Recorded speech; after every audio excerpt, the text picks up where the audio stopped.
Now it's time for gardening and landscaping tip of the week with Precure Nursery and Garden Center. Are you needing to replace your knockout roses? Perhaps they're one of the ones that have got the rosette disease. Here at Precure Nursery, we wanted to give you some options to replace those. We've got some dwarf crepe myrtles. You want to look for Princess Kylie or Princess Holly Ann. Those are going to be your red and pink blooming dwarf crepe myrtles. We've got some dwarf Rose of Sharons, Lil'Kim.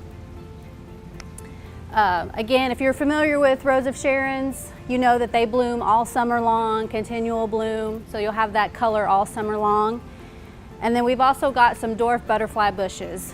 Again, butterfly bushes come in a wide variety of colors, hot pink. Hi, I'm Dan with Precure Nursery and Garden Center. We are proud to be the garden expert for KFOR TV.